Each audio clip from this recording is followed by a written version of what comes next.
Warning, the podcast you're about to listen to may contain graphic descriptions of violent assaults, murder, and adult language. Listener discretion is advised. Welcome to the Murder Police Podcast, the murder of Joseph Trevor Dilger, Part 2 of 4.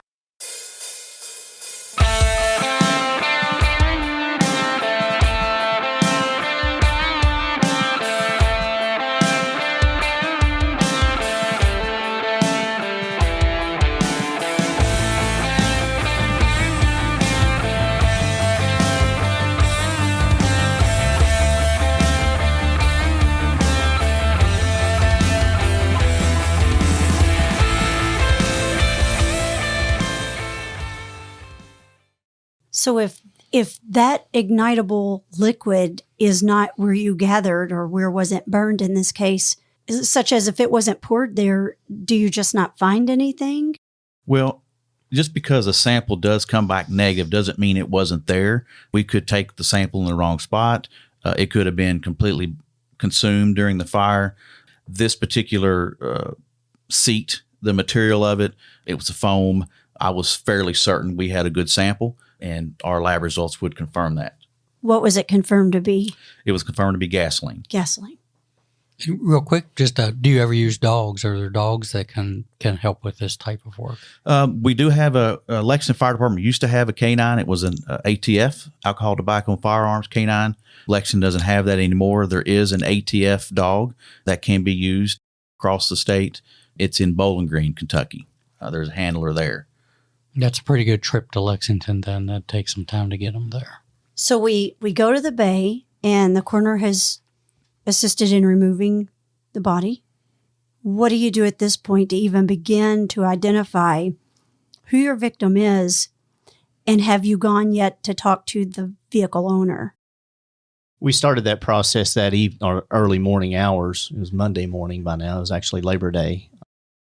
Myself and Detective Ham, the address that we had was an address. It was kind of on the Woodford County, Jessamine County line, if that's correct. That does, yeah, there's that. And we had a hard time finding it that night. We couldn't find it that night. Google failed me terribly bad. So our directions app. But so we came back, we regrouped. By that time, it was 4 or 5 o'clock in the morning. We decided to take a couple hours, wait till daylight, and work on some stuff that we could work on at the time until it became daylight and we could go back out and maybe locate this address.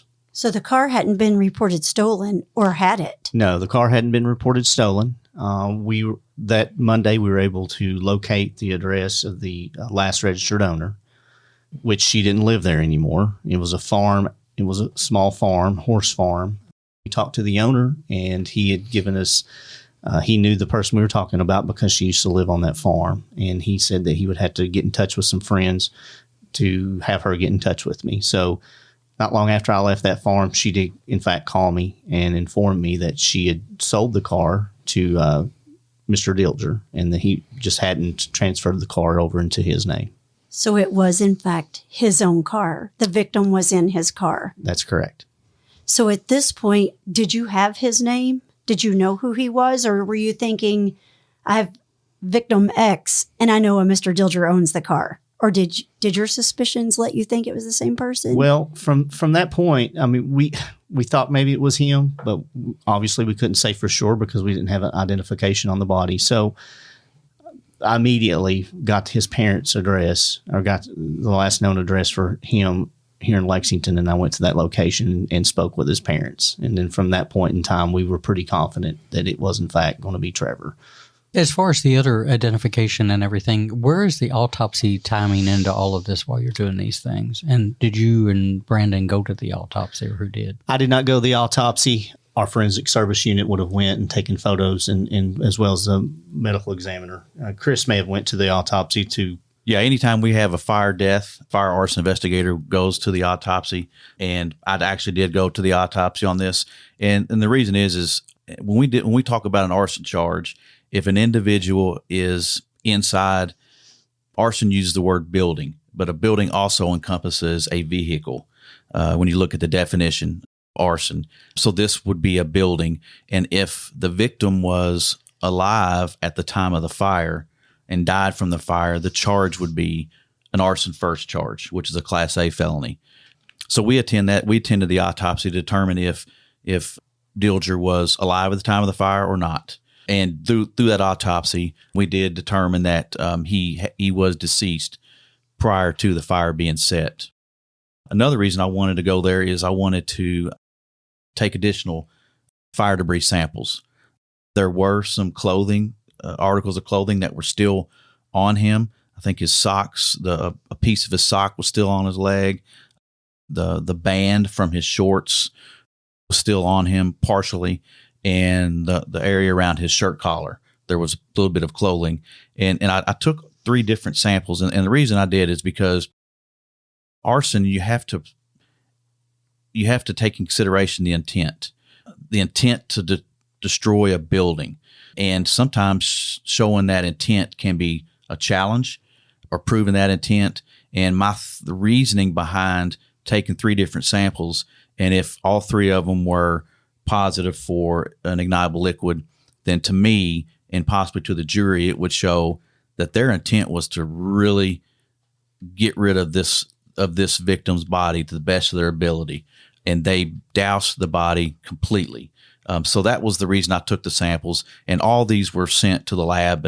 And at this point, we didn't have anything confirmed yet as far as any positive or negative for ignitable liquids at this particular point. Let me ask this. You talked about the determination that he was deceased when the fire was lit. Are you comfortable with talking about what are some of the things that they look for? And I say they, the medical examiner, just in layman's terms, what are some of the basic things they look at maybe to determine, because that's a big deal, whether somebody suffered or if that was the cause of death. What do we look at? One of the big things they look for is soot in the lungs. If there's not a presence of that, it means they were deceased at the time, because they're not actually breathing during the actual fire. So if they don't have any soot down in their bronchial tubes and things like that, then typically that means they were already deceased at the time of the fire. So what was determined to be his cause of death? His cause of death was gunshot wounds. Could you identify where on his body he was shot? One of the interesting things, and obviously I was there to witness this, so the first thing they did was they take the body and they conduct an x-ray. And they x-rayed the body, and at that point, they could see something on the x-ray of some kind of projectile. Actually, they could see 2. One of them was in the head, and one of them was up around the shoulder clavicle area, if I remember correctly. And so during that autopsy, just like Tim was saying, we did it. She did identify, the medical examiner did identify that the individual was deceased. He didn't have any smoke in his trachea or in his lungs, but we had two projectiles of some sort in his body. So she did find the one in his head initially, and she was looking around for the second one. And it was interesting because I could tell she was perplexed. And so she took the body back in and did a second x-ray, and it was still there. And so she paid a little more attention, I guess, or kind of zoned in on a particular area around his clavicle and brought him back in. And the actual projectile had went in the bone, like the bone marrow of his bone up around his clavicle area. Fascinating, because sometimes I've seen that too, where you do the x-ray and then depending upon what kind of condition the body is that can be very difficult on a medical examiner. I had one time where the victim I had been shot with a variety of ammunition out of the same revolver. One of those was a scatter shot, which is, you all know if you dove hunt, it's like small BBs or something inside. And I remember the ME doing the same thing. She could see it. There were several pellets.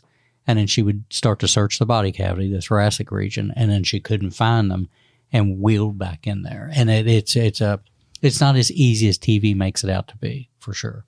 So, Chris, were you or Tim, well, I guess, Tim, I should ask you, when you reached out to the family to identify this car, did they suspect anything? Had they not heard from him for a couple of days? Or did you have to be the bearer of bad news to say, we suspect your son's a victim? I was the bearer of bad news in this particular incident, but I'd also informed them that we didn't know if it was in fact him for sure, but they were pretty confident. And, the reason they was because he was living from couch to couch. He had developed a narcotic problem, and the parents had last seen him, a few days prior to that. So, once we towed him the car and that there was a body in the back, they were pretty confident it was him. So from that point, we were obviously looking at Trevor and looking at or Joseph. I call him Trevor because that's what everybody called him, was Trevor. But we started looking into his life immediately because we were pretty confident it was him. And one of the things that I had to do was, talk to the parents to see where was his dentist? When was the last time he'd been to the dentist? Because that was probably going to be the only way that we could identify him, was through his dental records. Is that how you ultimately did identify him? Yes, we let the medical examiner know who his last dentist was, and she was able to get the dental records from them, and then that's ultimately how we did identify him. How much time are you talking that it takes once you inform the medical examiner until that positive identification? It took several days because if you remember, this is a holiday weekend. Monday. This is Monday. So, we can't get any records on Monday. So it was that week ultimately when they were able to identify him. And then you had to go back to the parents and confirm that? Yes. And I can't just imagine. Well, mainly the coroner typically does that, but this family already knew. I mean, they knew it. They felt it, and they knew it. But the coroners would make contact with them to decide on what they wanted to do with the remains. Let me ask this, because when you talked about the struggles he was having with substance abuse, which makes this even more tragic, because we find people in those positions and in conditions in their life, and I think the sad thing I always saw was that, man, they didn't have a shot at moving away. Do you see that they couldn't? If they had a shot at improving and getting better, that was taken away from them. As an investigator, does that heighten your senses or your awareness, or do you look at those risk factors that they tend to start to guide you on where you're going to go with this? Well, obviously we started looking at the area that he was hanging out. He was hanging out in the Cardinal Valley area with some friends. So, we knew that that's probably an area that we needed to look into, and some of the people that lived and hung around with him. It heightened it. I mean, that was his area, apparently, according to his parents. That's where he laid his head at whenever he could find a place to lay his head at, and because he couldn't come home. So the family tells you that he's been hanging out, Tim, in this Cardinal Valley area. So what do you do at that point? Do you canvass this area? Because that's a pretty big subdivision. No, there's just no way that you can canvass this area. But, you put that in the back of your mind as to where he might be out there, where he might be hanging out there. But there really wasn't a lot we could do with that at that point in time until we found someone he was hanging out with, or a friend, or someone that might be able to lead us in the direction of someone that he was last with. So as an investigator, meanwhile, Chris, I guess you have your part going on. Tim, where do you even begin to know who his friends are? You've just learned who he is. How, as an investigator, do you go about digging to find out any of these links with friends or clues? Well, typically what you would do is talk to the parents and look at the cell phone that they might have if they had one, Facebook, if they had a Facebook page. But unfortunately, Mr. Dilger, he had none of this. He didn't have a cell phone. His Facebook page, we didn't see anything on there that would lead us to who he may have been hanging out with last. The parents did give us a name of a friend who would have maybe been able to give us some information as to what he had been doing or where he had been at last. So that's where we kind of started was with the family, and to see who he may have been with. And ultimately we talked to a friend who said that he had last seen him in the Cardinal Valley area, but didn't know who he was with or where he'd been. And that was that. That was the only information we had as to what he'd been doing. So you kind of hit a dead end. We did at that point in time. But, as the days went on, or a day or so later, we started getting some information that helped us tremendously. So what information was that? And Chris, what are you doing during this time? So I know after the autopsy, which was the 5th, which would have been Monday, I think on the 6th, fire investigators, we were working with Homicide to try to capture some surveillance cameras to see if we could see a vehicle. I think there was a report of a van of some sort was the van that was leaving that area when the car was discovered on fire. So we were trying to pull up some surveillance cameras from some local businesses that go out of Frankfort Pike, Ironworks. No, not Ironworks. Leestown Road. And that was on the 6th. And that was all, for us, I think it was all dead ends. I don't know if anything came from any of the videos. No, we had gotten video from several locations in and around the area, and to include the London Dairy, the burn victim there, because, we thought maybe that had something to do with it too. But ultimately, none of the video surveillance panned out for us. Where do you find all this video? How do you go about, what's the methodology on that, and what are you looking for? Well, one thing that we did was start looking at routes as to, how they would have gotten out onto Red Road, which route would they have taken. And there was multiple ways you could get out to Red Road. So we everybody got together and we started naming off places. You take this route, this location, and see what we can find and see if anything proves to be fruitful. Unfortunately, in this case, none of it was. So where do we go now? On the 7th, FSU had contacted us. They wanted Arson to assist with a fire debris sift.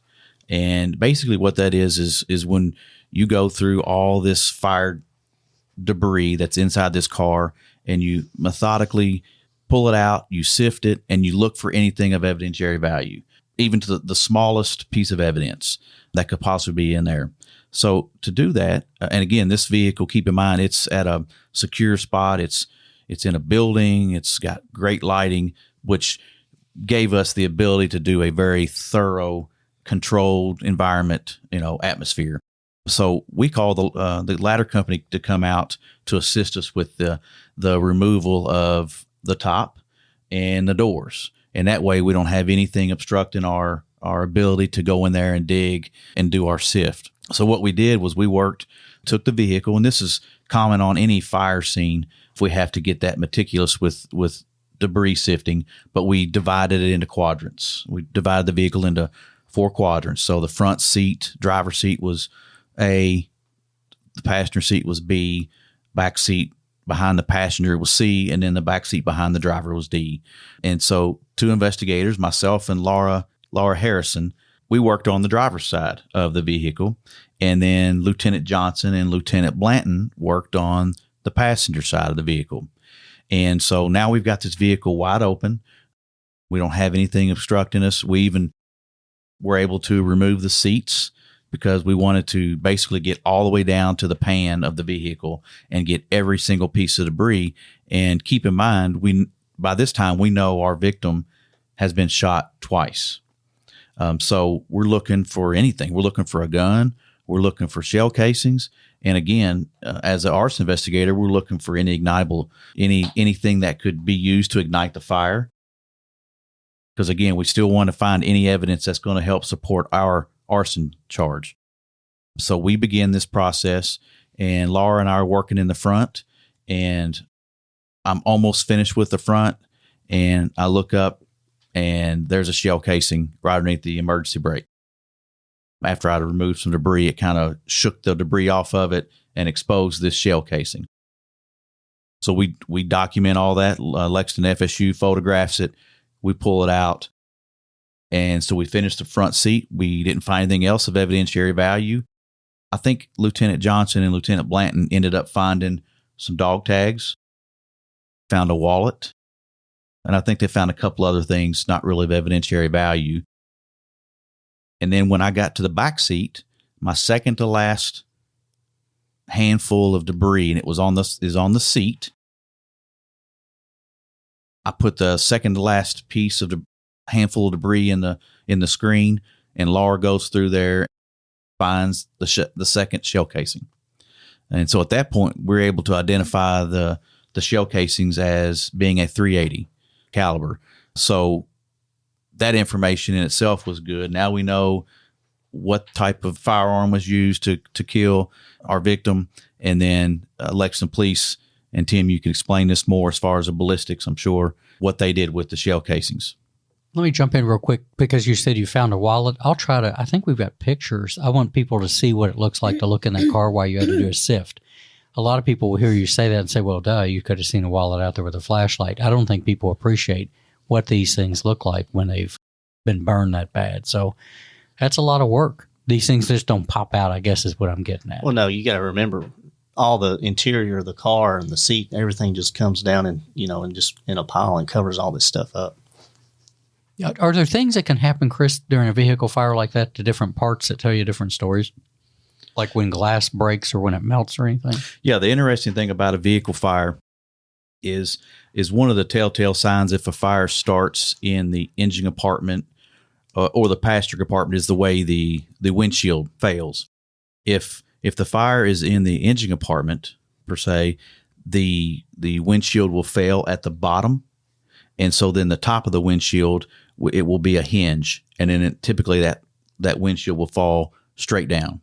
If the fire starts in the passenger compartment, then that windshield will fail up high because the fire and the heat is attacking the glue at the top of the windshield as opposed to the bottom portion. And when it collapses, it will collapse and it will cover more of an area.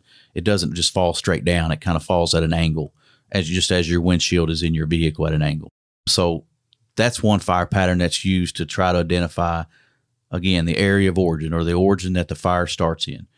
And in this case, that was one of the fire patterns that we used to help to further identify the area of origin to be in the passenger compartment, and the fire progressed into the engine compartment as opposed to the other way around. See, that's something I never would know. I couldn't even start. Something I wanted to add here was interesting point was while they're doing all this, and of course we don't have a lot of information on who Trevor would have been with. So I was already in the process of looking at cell towers and doing a triangulation of the cell towers in that area and finding out which ones were there, the way I could do a cell phone tower dump. And I've been in contact with all the cell phone companies, seeing how many days that they would keep these cell towers or these phones coming into these cell towers. And, it come to find out they kept them for a lot longer than what I thought. So, we're a couple of days into this and we don't know who he may have been with. And we know he's in a rural area of Fayette County. So the cell phone tower dump could have been fruitful because probably wouldn't have been as many cell phones pinging off of those towers during that time.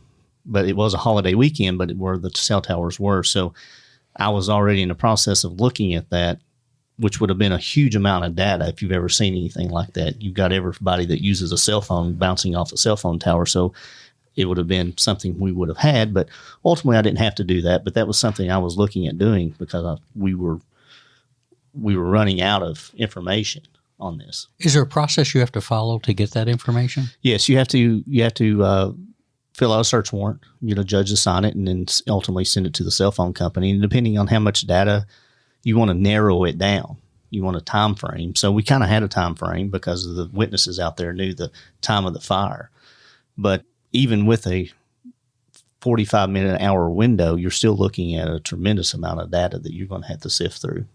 Interesting. I just wanted people to know that you just can't arbitrarily call and get all of that. Right. We don't get to. We're not NSA, and we're certainly not Mark Zuckerberg. I've said before that he knows more about you and I than NSA ever will. So what do we do at this point with what we have? Well, ironically enough, we were on the 6th, the day after Labor Day. I had a witness come forward and who had seen the victim the day that he got killed in his car. How did he know to come to you? But I guess he knew of the death, so he just reached out to the police? Well, he didn't know for sure that it was Trevor, but he had saw where there was a car that was burned. And he just put 2 and 2 together that it could be him because he also lived in the Cardinal Valley area as well. So he contacts you and says what? He contacts me and comes to police headquarters and told me about 6:59 on Sunday, the 4th, he saw the victim in the backseat of his car in the Cardinal Valley area screaming and asking him to call the police because they were stealing his car. And with him in it. With him in it. They wouldn't give him his car back. and he described the driver as a female white with blonde hair and a passenger, male black with dreads. So now you're a little bit closer and having more detail, but I mean, that can fit so many people in Lexington and everywhere. Absolutely. So once we received that information, we again started looking for more video surveillance to see if looking at the streets that he saw them on at the time and looking at for more video surveillance in that area to see if we could capture that car and or those suspects with the victim that night. And did you? No. So back to square one. Back to square one. So you get a call from someone who says that they've seen him in his own car with these two people driving. Yes. So what happens? Well, he had explained that he was in the back seat, like I mentioned earlier, wanting this. They knew each other and wanting him to call the police because they were stealing his car. And the female white was driving, the male black was in the front passenger seat, and the victim, Mr. Dilger, was in the back. What was interesting about that, from the victim's account, was when he saw this was about 30 minutes prior to the fire call going out on Red Road. So we knew that he was probably with these two people when he was ultimately killed and the car was taken out to. And headed in that direction. So you pull security camera footage. Yes. And it produces nothing. We looked at video surveillance all in that neighborhood and unfortunately just never did capture anything from it. You know what this sounds like, Wendy, and you'll think of it too when I say it, is the murder of Alex Johnson.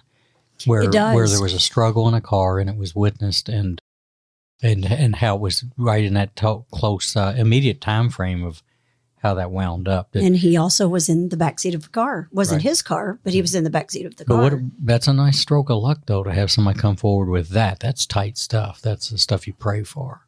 But then how bad are you beating your head against the wall when you have no video footage of it and you have descriptions, but there's not much you can do with that. You beat your head against the wall a lot, and the old saying is it's better to be lucky than good. So sometimes luck does play in your favor, especially in homicides. Oh, yeah, that's 9/10 of it. We'd like to believe everybody's a genius, but I've always said that, and I might have said it before, but I'll say it again, but it's not so much that we're smart as we wait for the bulb to flicker over their head and we jump on them in the dark. And that's always the way I looked at it, is that if I'm paying enough attention to you, you'll make a mistake. I've just got to be in the right place to grab it. So. Yes. So if this is your only lead and it takes you nowhere, do you just wait until another lead comes, or how do you progress? Well, we did get another lead. We had a tip that came in. We received some information that... Hey, you know there's more to the story, so go download the next episode like the true crime fan that you are. The Murder Police podcast is hosted by Wendy and David Lyons and was created to honor the lives of crime victims so their names are never forgotten. It is produced, recorded, and edited by David Lyons. The Murder Police podcast can be found on your favorite Apple or Android podcast platform, as well as at murderpolicepodcast.com, which is our website, and it has show notes for imagery and audio and video files related to the cases you're going to hear. We are also on Facebook, Instagram, Pinterest, LinkedIn, and YouTube, which has closed caption available for those that are hearing impaired. If you've enjoyed this podcast, please subscribe for more and give us a 5-star review on Apple Podcast or wherever you download your podcast from. Subscribe to the Murder Police podcast and set your player to automatically download new episodes so you get the new ones as soon as they drop. And please tell your friends. Lock it down, Judy.